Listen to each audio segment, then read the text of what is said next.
What was that Bentley truck? I get to the stripper too deep. Chinchilla on me, that's a Pete. Rockstar going to beat. Rockstar going like the Beatles. I took it down for them feet. I just ready to beat. I've been waiting long. I'm about to move out. Look at every chain on drown. No chain on, I'm sorry. Eddie doubles in the belt. All bad beat pop out. One of them staying at the house. Every day we rock the red carpet. Every day one of them out falling in love. Bling, bling, bling. Bling, bling, bling. Classy ladies and gentlemen, we are back. This is Low-Key an Emergent Stream. That's right. We got a lot to discuss. Not even. We're going to go over our WNBA mock draft now that the regular season for women's college basketball has wrapped up. That's right, y'all. Yes, y'all. It's done. Regular season is done. We're gonna get into the conference tournaments. Well, not us, but obviously, it's about to turn into conference tournament time. I'll be real with y'all. I couldn't care less about conference tournaments. I really don't. I watch the final conference tournament games because they're really the most exciting. This is the time where when I'm watching college basketball, I just check out until the finals of some of these conferences. Then I'll watch, because the finals of some of these conferences, not even just the big conferences, but some of the other ones too, some of the regular average conferences, some of those finals are crazy. It damn near gives me what's the league under Premier League? Championship, right? Damn, I should know this. What am I doing? Championship. I think it is Championship League, the league under Premier League in English, in England, where they play football. That's what some of these other conference vibes give me. It's just as sometimes even more competitive than some of these other big conferences. But again, I check out for most of them. So as the conference tournaments are rolling, we're just going to be continuously analyzing and breaking down some of these mock drafts.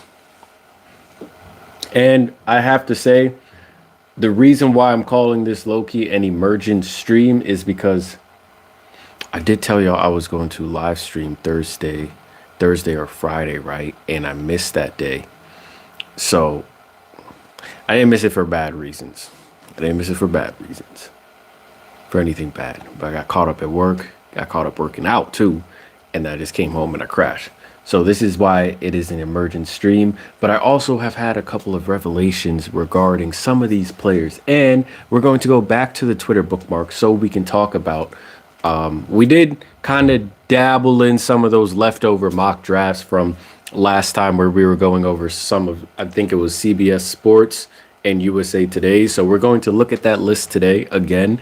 And actually, I think we're gonna focus on CBS Sports' list since they did the tier players. If you guys remember from last time, I'm going to look at these tiers and I'm going to change it up. These tiers are subject to change on the channel because I'm watching some film, guys. I'm letting y'all know now. I'm watching some film of some of these players, some of these top draft prospects. And I'm not moved. I'm unmoved. I'm not moved. I'm not sure what we're looking at. We're not on the same page. I'm over here going back and forth with someone, not maliciously, well, at least not maliciously on my part, but I'm over here going back and forth with someone on social media about how Kiki Rice is a valid 5th pick. I don't know why we don't call the lottery like 1 through 5. We call the lottery 1 through 4. Well, in the W, the lottery is 1 through 4. I feel 1 through 5 is also lottery too. So I'm just gonna call that 5th spot a lotto pick as well. I'm over here going back and forth with someone on social media telling me that Kiki Rice is a lotto pick, essentially, and would be exactly what the Chicago Sky need. Jeez, I do not think the general public and I look at the same things. I don't think we look at the same things. I I don't. I don't know what to say, man. I really don't know what to say because there's. I just think you guys don't play. I just think there's some of y'all that don't play. We're talking hoops, but you don't play because there's no way. There's no way. I just don't think there are a lot. Really, I'm really surprised by this, but I don't think there are a lot of people that watch women's basketball that play basketball. Genuinely, I don't think there are a lot. It's weird, but even the people on this channel, I'm not saying you are weird people. I'm just saying it's a weird dynamic because especially in the men's game, most of the people that may talk the game, or some of the people that talk the game, for the most part, play it. Whether it's rec, fun, comp, whatever, at least they play it, so they have somewhat of an understanding, right? It's really the people that talk the most that don't play and just have absolutely no literal understanding of what this game entails. And I feel the same way with women's basketball. I know I've said this before, but what are you seeing to make you think that these players are top 5, top 15s in drafts, top lotto picks in drafts? We're just not looking at the same things. It's either we're not looking at the same things or you see a ceiling that's much higher than me. I'm not saying that I don't see a ceiling, but I just don't. The current product, bar the development, subtract the development, the current product is not it. You guys are talking about these players like they're in a form that they're not. Like they're not in that form. Someone is trying to tell me that Kiki Rice is exactly what Chicago needs. I'm like, Chicago needs a scorer. Yes. They need a guard, preferably a point guard. Absolutely. No argument there. They could use a facilitator. Absolutely. No argument there either. They can use a passer. They can use, passer, facilitator, same thing. But they can use an orchestrator, a composer, someone who can run the pick and roll properly to perfection, dime up people, get their own bucket. You're most likely not going to find that in this draft just because this draft, and really just, it's not even in this draft, but we got to, at least maybe we can get on the same page here in terms of guard play in women's college basketball. There aren't a lot of well-rounded guards. It's a sacrifice of something. It's always going to be a sacrifice of something. This guard might be a great shooter, but she's a sucky defender. She might be great in the pick and roll.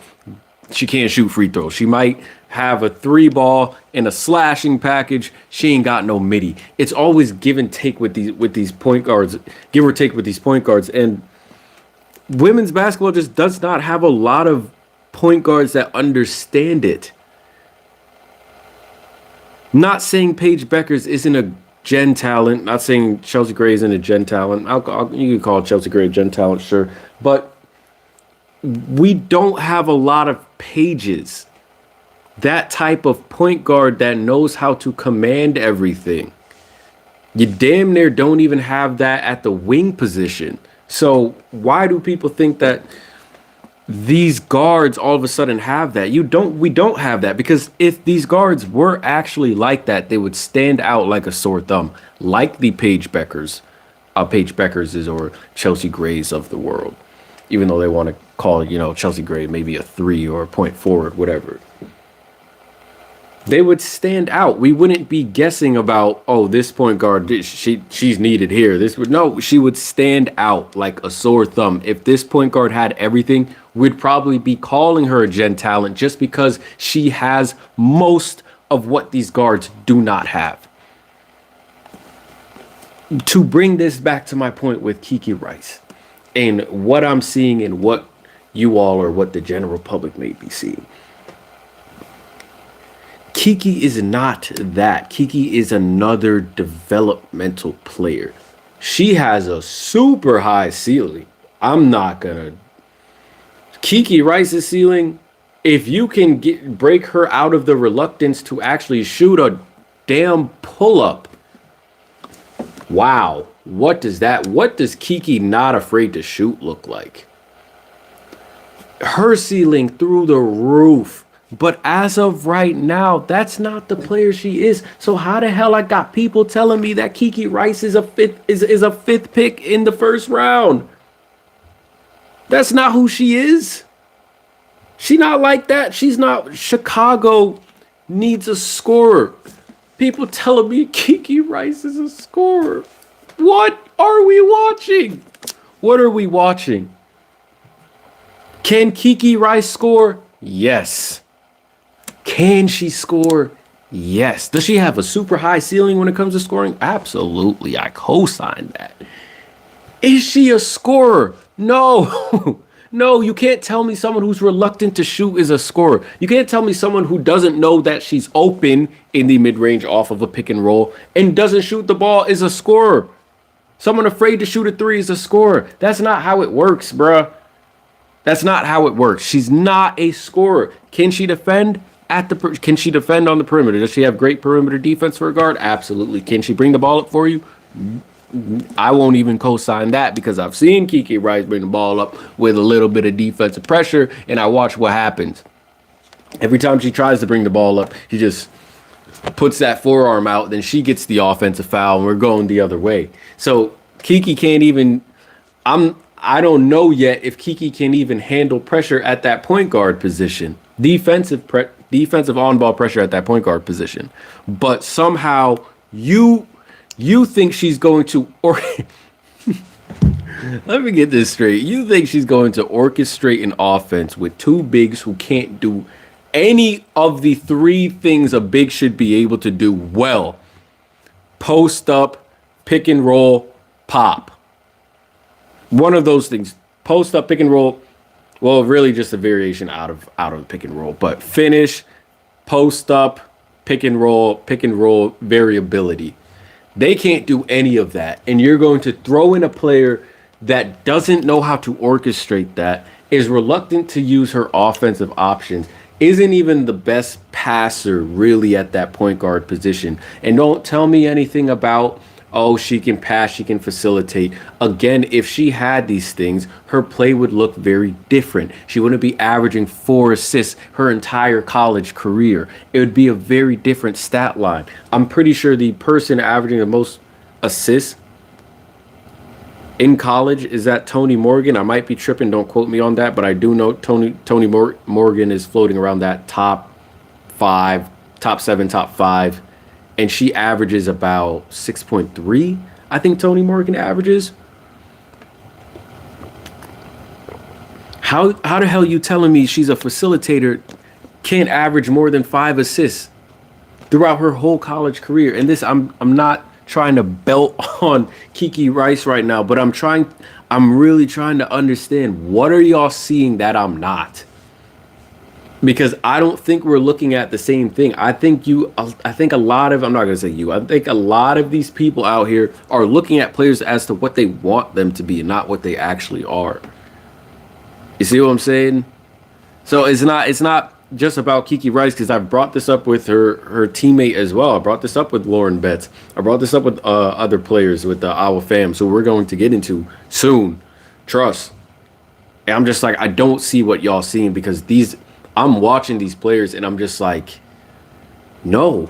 I'm really like, no. I'm not convinced. I look at these players, the scout in me looks at these players like, okay, I have a very good idea on how to develop this player and what this player's weaknesses are. I think I'm really good at that. Actually identifying, not just trying to develop and add skill where skill is just going to be lost anyway. I think I'm really good at, I know I'm good at identifying a player's weaknesses, true weaknesses, the things that are, whether it's mental or literally physical. I can identify certain stuff about players and actually fix them. But here's the reason why I'm just looking at y'all like, how can y'all come up with this analysis? Because I know in this environment, those minuscule details, those potent improvements usually aren't being picked up by the people they're working with. So you're just going to get the same player consistently, which again is why a lot of these players don't change in college. They don't change in college to the pros. No one's looking at, I don't think anyone's looking at, or people really care to identify, okay, what is the root cause of this problem? This is how we're going to change the game. And a lot of these players are suffering from that. They're suffering from the fact that people aren't really identifying the true things in their game that will change, that will improve their game drastically. Matter of fact, you fix some of these things, they take off. Then they start to look like the gen talent. Not a lot of the players have this, man. I'm thinking about going through this WNBA mock draft list and relaying who I think is actually pro ready from who's not. So that's what we're going to do in this live stream. And I'm also going to reveal my 2 revelations. So using this as a segue,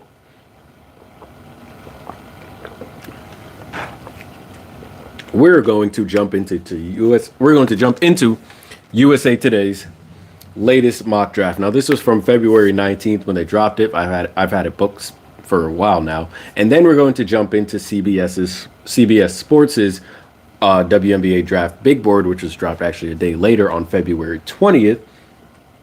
And I like that they did tiers on this one, and we're going to organize that. So let's go ahead and read off USA Today's. Now, after I read off this USA Today's WNBA mock draft, I'm going to go ahead and, since this has some of the players that a lot of the players that obviously are probably going to get picked up in the first round and picked up in the WNBA draft, I'm going to tell you guys who I think are the pro-ready players. And then I'll do the same thing with CBS Sports' list, okay? So if you guys have any comments, any questions, any hot takes, cold takes, whatever, please put them in the comment section. I gotta make sure I'm not alone in this.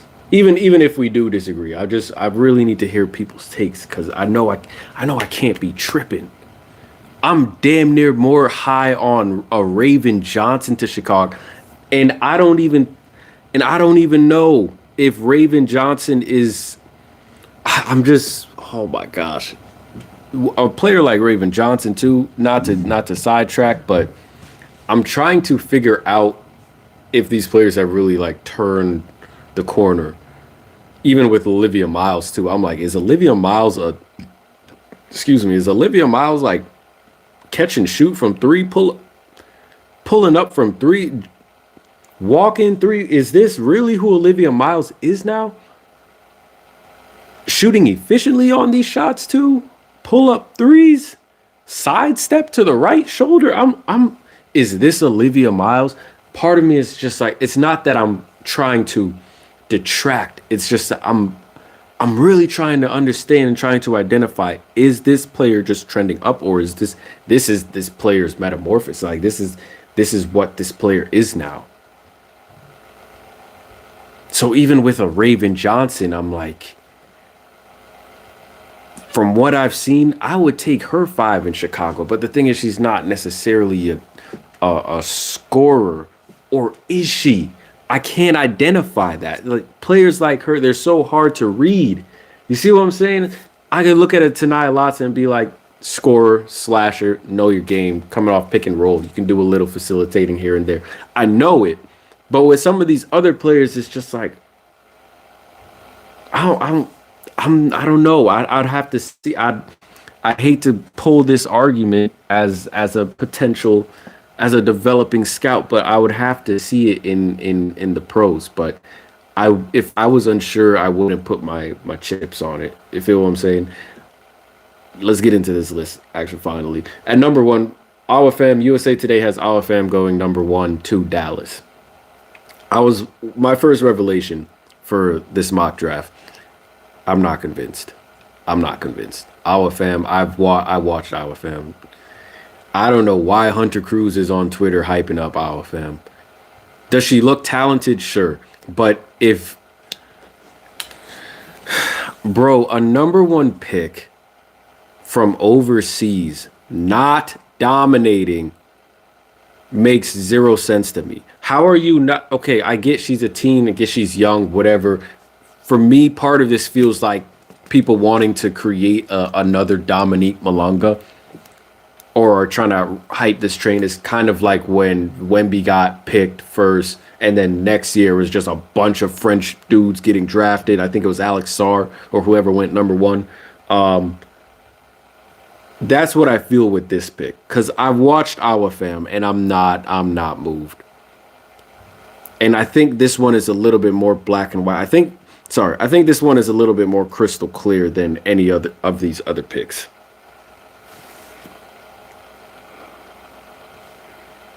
Because Our Fam, if you're going to be young, I'm going to call you a gen talent, you should be dominating that league, whatever league you're in. You should be dominating it.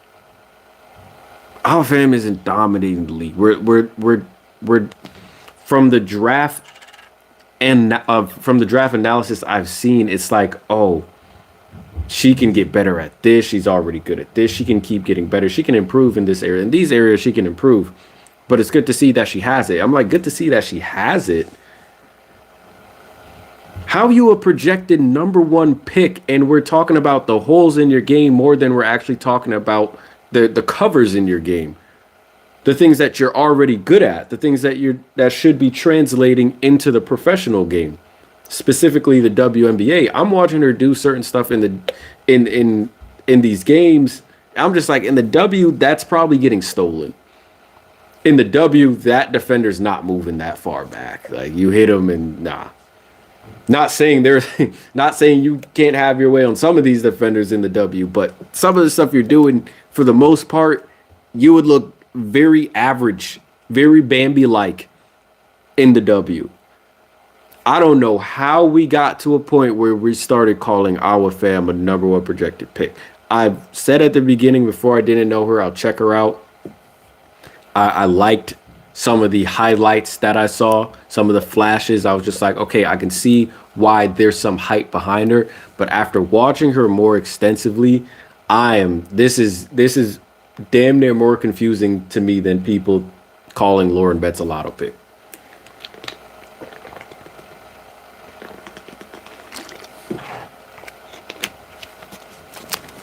I don't know how we got Our Fam so high. I really don't know. She doesn't. You have to. There's no way, because it's not like we're trying to create like this Wemby type, Luka Doncic type situation, type narrative, and I just don't see it. That's not there, bro. It's not that she's dominating overseas. She's not. She's just one of the best players from overseas. You know what I mean? And I'm just not convinced, bro. I watched the film, bro. I watched the processing. Let me shut up. But I watched the I was watching for her IQ. She can get away with certain stuff, but not it's not clear cut that she's better than most. More talented than most? Sure, but better than most? No. So Our Fam, if I see Our Fam really in these top fives anymore, I'm ignoring it just as much as I've ignored Lauren Betts being in this top five. We're looking at two different things. We're looking at two different things. So as of right now, to me, number one projected pick should be AZ Fudd. But at number two, still on the USA Today's list, WNBA mock draft, number two, they have AZ Fudd going to Minnesota. Now, there are rumblings, I don't even know from actual management or the actual team or around the WNBA, but I think there are fan rumblings, I'll say that, fan rumblings that Minnesota is going to trade their second pick. I can see that because the same way how I was unsure about what does Minnesota do? Does Minnesota actually use this number two pick? Do they actually keep it? Is there anybody that they want? Olivia Miles most likely ain't going number one. I think AZ Fudd really is a lock at number one. I know we said that last stream, but I think AZ Fudd really is the lock at number one. You low-key have to get her. And by the way, Dallas, you dodged a complete missile by Sandy Brondello not choosing you. So go ahead and pick up AZ Fudd. You can do something with that. Plus, you just hired a college coach anyway who might be interested in, like, This worked at UConn. Let me see what we can do here. It might work. So go ahead and get AZ Fudd over there. Minnesota, they might trade their pick. I would understand that. But who would they trade? Who would they trade it for? Because they would want a free agent or maybe a restricted free agent. I don't know. Who would they trade that pick for? They don't have to trade that pick if everyone's a free agent. Or over 80% of the league are free agents. I'll let the fans stick with that theory. I think Minnesota keeps this pick. Again, I think it's just going to be a surprise as to who they do pick.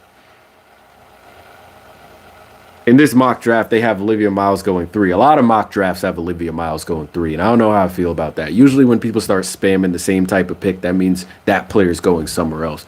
They're gonna spam Olivia Miles third so much, Olivia Miles to Seattle so much, she's gonna go number 1. You know what I mean? Like once people start spamming the same ish, the opposite happens, you know? So I don't know about Olivia Miles going to Seattle. Lauren Betts, number 4, going to Washington. Y'all already know how I feel about Lauren Betts being anywhere near the top 6 of the draft or top 5 of the draft, especially to Washington. Number 5, Flau'jae Johnson to Chicago. I'm standing by that. I like the theories, or I like the strats behind Cody McMahon to Chicago, even though that would be more of a definite work. Depends on how much you believe in Haley Van Lith. Flau'jae Johnson to Chicago, to me, it's you need that. You need to score. How the hell are you gonna put Kiki Rice there? Kiki Rice is not a scorer. Flau'jae Johnson is a scorer. So if Chicago needs a scorer, don't they go Flau'jae Johnson? Number 6, they got Gabrielle. Why is Gabriela Jaquez here? Why is Gabrielle? See, this is what I'm talking about. Who is putting together these lists? Which department is doing? Nah. This to me sounds like, hey, you were looking at a bunch of other WNBA mock drafts and just said, let me be different. I see this Gabriela Jaquez at the later edge of the first round. Put her number 6. UCLA, best team in the country. Put her number 6. Why is Gabriela Jaquez at 6? I ain't hear nothing about no Gabriela Jaquez all season. And here y'all go again, treating these senior seasons like a power ranking. I didn't hear anything about Gabriela Jaquez preseason, nothing. I don't even think Gabriela Jaquez was a top 25 player in ESPN's board. Not saying this is ESPN, but still. Stop. Gabriela Jaquez 6. Okay. Gabriela Jaquez over her teammate Gianna Neepkins. Okay. Gianna Neepkins missed 50, 40, 90. Right, okay. Number 7, Gianna Neepkins going to Portland or Toronto or Portland. Number 8, Tanaya Lotson going to the Golden State Valkyries. Let me tell you something. Golden State could use a Tanaya Lotson. They could use a Tanaya Lotson because, Lord, how you have a team that has no offense outside of Veronica Burton. And I don't want to hear anything about Janelle Salon. I don't want to hear anything about Janelle. Your offense is Veronica Burton. That's it. That's it. That's your only offense. You benched Monique Billings. So in terms of who y'all starting, your only offense is Veronica Burton. Okay? Till you want to start Monique Billings, which she should be started, by the way. She's a walking double-double. Your only offense is Veronica Burton. So y'all picking up Tanaya Lotson, GSV fans. You should welcome that. At number 9, they have Kiki Rice projected to go to Washington. We already have Georgia Amore and a bunch of other guards, so I wouldn't want that. Anyway, y'all know who I want at number 9. Kiki Rice, mid to late first round. I can see it. But I also think Kiki Rice might be a slider too. A lot of teams, I think, might pass on Kiki Rice because they probably see the same things. They're going to be asking about her consistency. Can she be a 1A scorer or a 1B scorer? They're going to be asking the same exact things. Trust. And they ain't even asking the level They ain't even asking a level of questioning or a line of questioning that I would be asking when it comes to Kiki Rice. But they're going to pick up on the fact that can she be a consistent scorer on this team? Can she be a consistent scoring option? Is she comfortable with being the only scoring option? So I do see Kiki Rice kind of sliding. I don't think Kiki Rice is going to be anywhere near the lotto or top 7 type picks, but I think she might find herself mid first round, late first round. At number 10, they got Medina Okot going to Indiana. That'd be some cheese. Number 11, they have Ashlyn Jackson going to the Mystics. Pretty high for Ashlyn Jackson, in my opinion. I see Ashlyn Jackson going somewhere second round. And number 12, they have Cody McMahon going to Connecticut. It's kind of late for Cody McMahon. Low-key kind of late for Cody McMahon. Matter of fact, I just got another revelation. We haven't gotten to the second revelation yet, but I got another revelation. Cody McMahon, I think the Mystics want Cody McMahon. I think if my seed planting is working, I think the Mystics are interested in Cody McMahon. They're looking at a 3 that can get downhill, that might be able to generate some havoc, generate some points, get towards the basket. Really, a tank. How does Cody McMahon go 11? You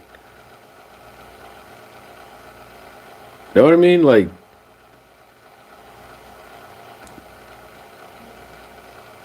hold on. Cody McMahon to the Mystics might be the move. Cody McMahon to the Mystics might... No, not the move. Actually, I take that back. Hold on. I'm just saying it might be a move. I think the Mystics are high off Cody McMahon. I don't think Cody McMahon is around late first round, though. If the Connecticut Sun were able to pick her up, that would be super clutch. But we have the 4th pick. We might be going... I'm trying to get a read on the Mystics now. Hold on. Because we do need a 3. We need a wing. If you want to play who plays better defense, Gianna or Cody, I'd give that to Gianna, really.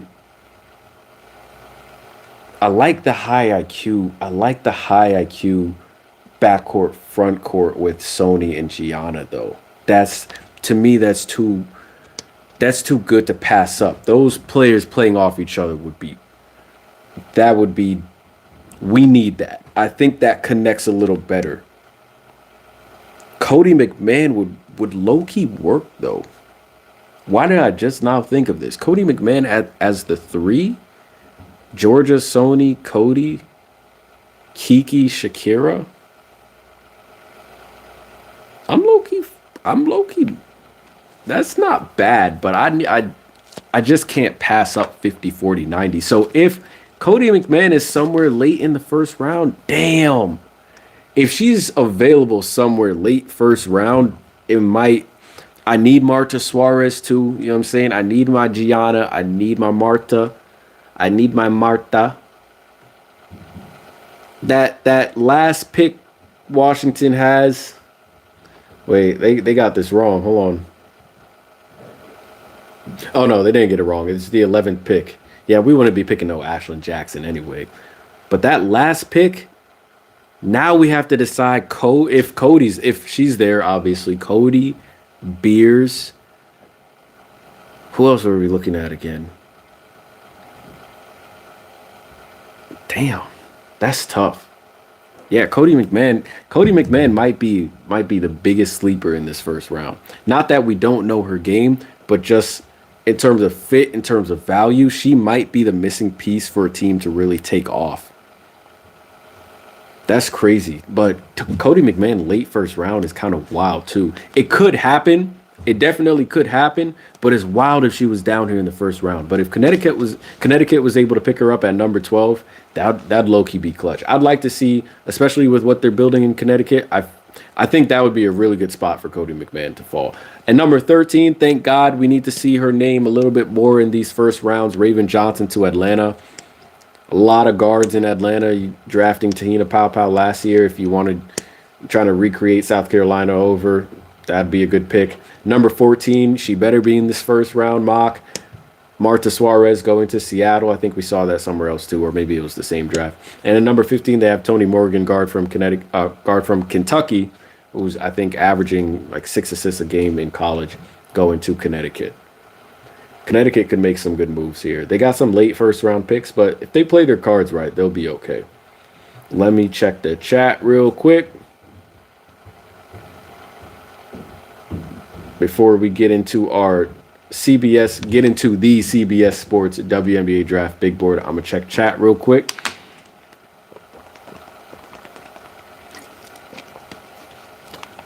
I swear, it's just, I hope the Mystics don't do any dumb trades either. I hope we don't trade the 11th or 10th pick. And man, the Mystics, low key, they're cooking. They're actually cooking with their picks. This could really be one of, because there are a couple players that just we don't need no more. There are a couple players we signed where I'm just, what are we doing? Of all the signings we made, bro, we should have traded for All right. Let's lock in right here, because I think this is going to be the most entertaining part of this live stream. This is a tier list made by CBS Sports, obviously for the WNBA Draft Big Board. So I'll read it off to you. Basically, they made different tiers of players. Tier 1, obviously the highest. Tier 2, we have a total of... Now, they're saying check out the article. I wonder if I should... No, the last time I opened up a CBS link, I'm not doing it. So we're going to just stay here with the 6 tiers that they provided, okay? So they have 6 tiers. They have a couple players that they've compiled into each tier, I guess they think obviously is the best player, probably gen talent, all the way down to the role player and whatnot. That's probably what the article says anyway. But this is just tier 1 through tier 6, okay? So I'm going to read the players who are in tier 1. And no, I did not forget that I'm going to tell you who the players that I think are the most pro ready, okay? Or who the players I think are actually pro ready. So in tier 1, on CBS Sports' WNBA Draft Big Board, tier 1 has only 2 players in it. One is Iowa Fam, one's Olivia Miles.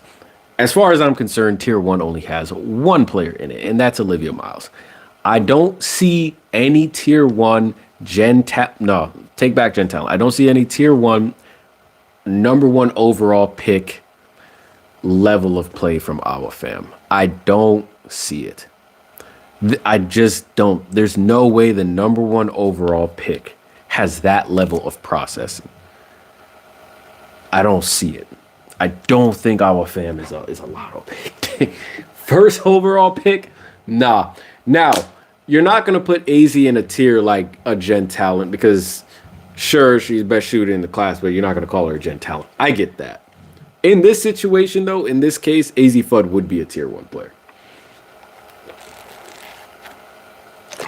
If I had to change anything, I'd put AZ Fudd tier 1. But obviously, you all probably know where AZ Fudd is anyway. In tier 2 has tier 2 has 3 players. AZ Fudd at 3, Lauren Betts at 4, Flau'jae Johnson at 5.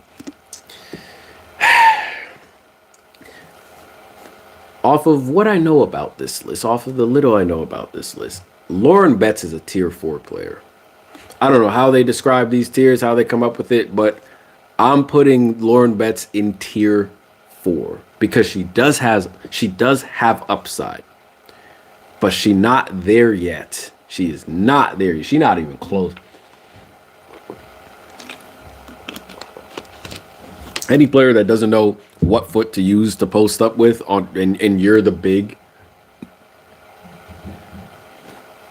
tier 4. Send Lauren Betts to tier 4 right now. Tier 2, in this draft, absolutely AZ Fudd. In this draft, absolutely Flau'jae Johnson. Send Lauren Betts to tier 4. Lauren Betts is a tier 4 type player. As in, she should not be going within the first 6 first. I get with the expansion picks, it might be different because, again, teams might want to start with a Lauren Betts type player. But in my world, she not going nowhere in the top 7. Tier 4 type player. Mid to late first round.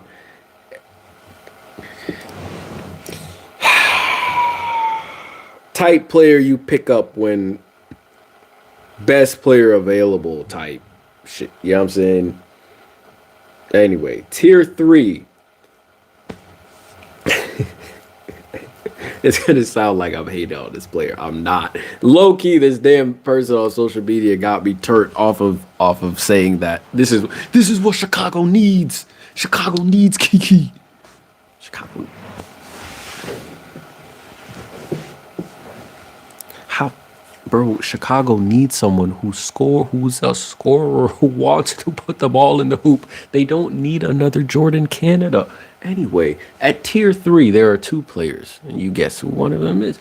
Number 6, Kiki Rice, and number 7, Tanai Lotson. Where do we get off of putting Kiki Rice above Tanai Lotson? I know a lot of people like to give Tanai Lotson hell and want to give Tanai Lotson hell, but you guys need to remember something, bro. One of those players' abilities had them averaging the most points in college in D1 for a D1 season. One of those players is a 25 points per game scorer off of the skills in the bag that they have. Okay? One of those players actually specializes in something that can be useful and translate to the next level. The other player, she has a skill that can translate to the next level too, but it has nothing to do with offense. Kiki Rice, being fair here, her max could be a tier 3, but I would put her tier 4 as well. Tanai Lotson is right where she needs to be, tier 3 player. Shit can go left or shit can go right. She a tier 3 player. Still got upside, can still use a lot of development, but the player she is now, very useful. Definitely could have an impact on a team right now. There are teams that need a Tanai Lotson. There are teams that need someone that's going to keep the defense humble, especially towards the basket. And if that's what she specializes in, at least she has a specialty. I can't tell you what Kiki Rice's specialty is. I'm not even going to say her specialty is defense. She plays good defense, but I'm not going to say she's a defensive specialist. I don't know what her specialty is. And there are a lot of players where I just don't know what their specialty is. And here y'all are talking about their lotto picks. Can't even tell me their specialty. Matter of fact, same person I was talking to was just like, Kiki doesn't have a specialty in one thing. I'm just, what the fuck? Then how the hell are you putting her 5? How the hell you want to send her to a team that's rebuilding with no specialty? Makes sense. Tier 4 has 4 players. Gabriela Jaquez at 8, Nell Ngloma from overseas EuroLeague at 9, Gianna Neepkins at 10, Raven Johnson at 11. Yeah, so this tier 4 list should be a little bit bigger.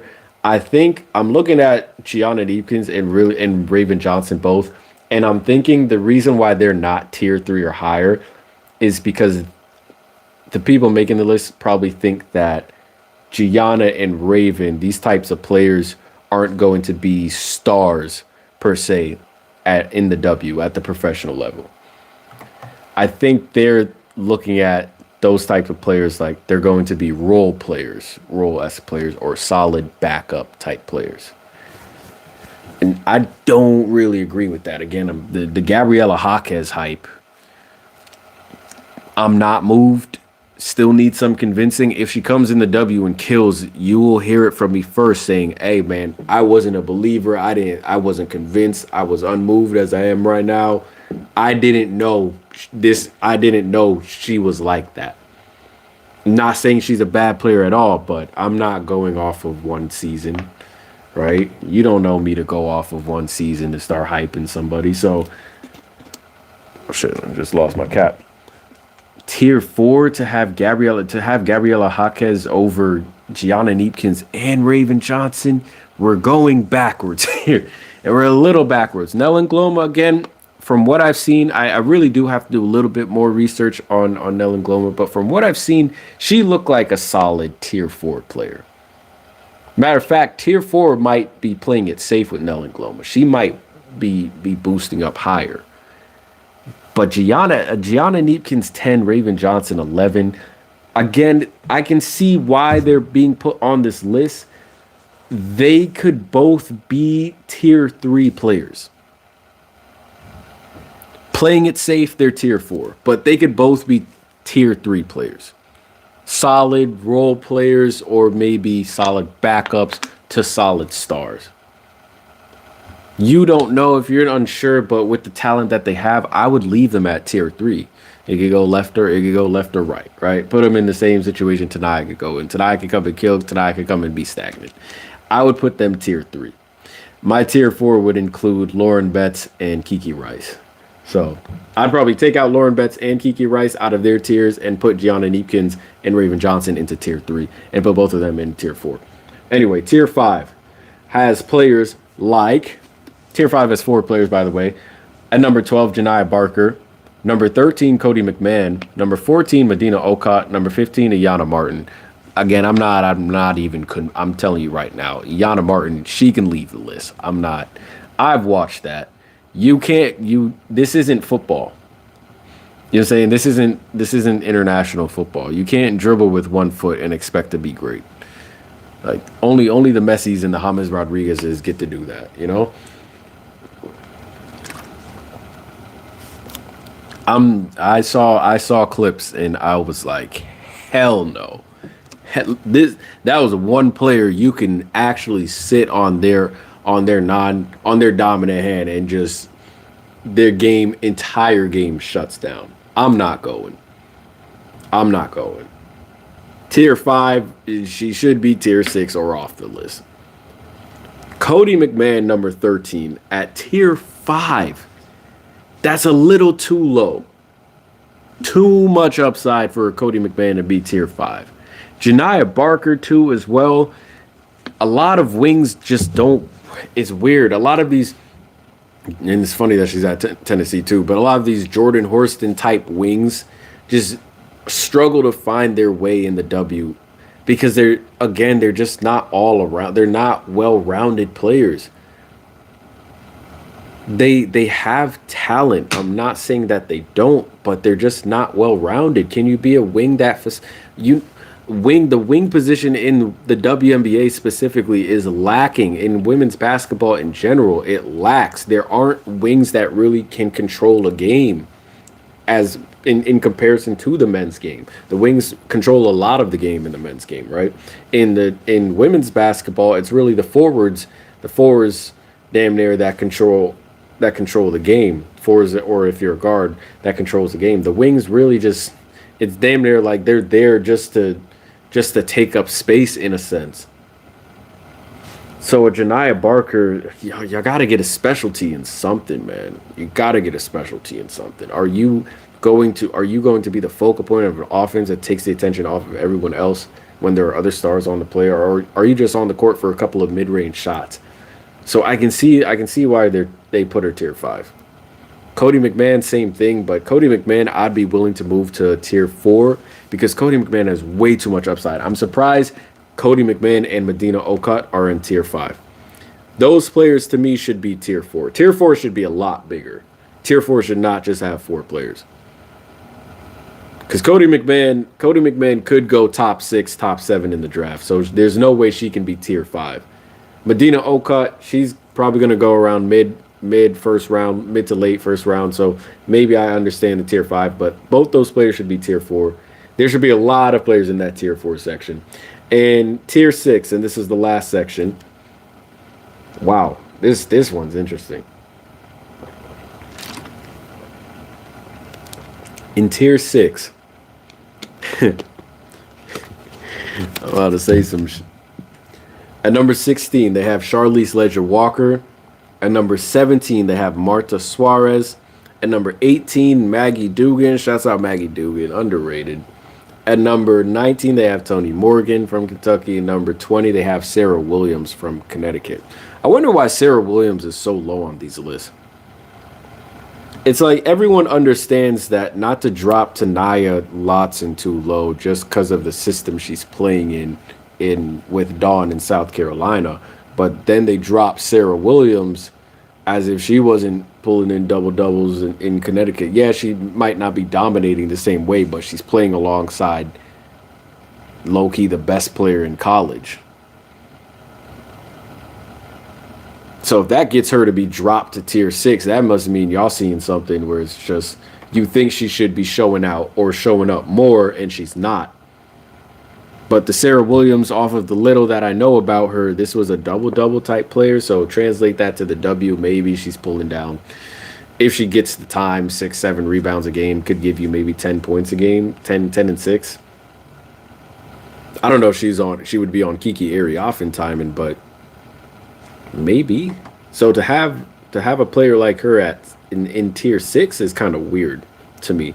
Tier 6, Charlize Leisure Walker being down here, I understand it, but this is how I really know people don't really know hoops. Charlize Leisure Walker is needed. The hype that a Raven Johnson gets, Charlize Leisure Walker should be getting. The way I watch her orchestrate UCLA, she's been the floor general, the composure, the way she can settle everyone really in her passing, the fact that she can get a bucket herself. Yeah, her shooting stats may not be the best, but those are obviously things you can work on. In terms of feel for the game, Charlize Leisure Walker is not a tier 6 player. If we're talking feel for the game, she's at least tier 2. Just off of feel, bro. Just off of the processing, the IQ. She understands rotation. She understands how to get bigs open. We're talking about who's going to go to Chicago, who's going to go to Chicago. I would be full on a Charlize Leisure Walker hype train to Chicago if her scoring was a little bit better. But every other aspect of what you need from a guard, we talk about what Chicago needs, she has. Outside of the scoring, but the thing is, she can score. It might not be, the most efficient, but I don't even think you really need efficiency in Chicago anyway. But a Charlize Leisure Walker is needed for this. She is one of the few composers in this draft in terms of guards that actually control shit on the court, that can actually be a floor general. Kiki Rice is not a floor general. Flau'jae Johnson can be a floor general, but her role, she's more so, she's a shot hunter. She's kill mode. Charlize Leisure Walker is damn near the only floor general in this draft. Damn near. I don't want to take anything away from Tony Morgan, but I like Charlize Leisure Walker's feel for the game better. For her to be tier 6 is stupid. That's way too low. Crazy how we can have someone who arguably has the best feel for the game, or one of the best feels for the game, this low in tier 6, but you have all these other players up. Right. Okay. You got a 6'7" player that doesn't even know how to post up properly, and she's tier 2. Okay. Makes so much sense. You got Marta Suarez at 17. Let's stay on this track of feel for the game. Marta Suarez is a big that her post up game, if I work with her, trust me, I'll turn her into a paint beast, but her post-up game is nice enough to where she understands how to read out of the post. She understands how to post up. She understands how to play big. She's a stretch 4. She can bring the ball up the court. She can facilitate. She can get in her own bag. And she's tier 6. She's tier 6.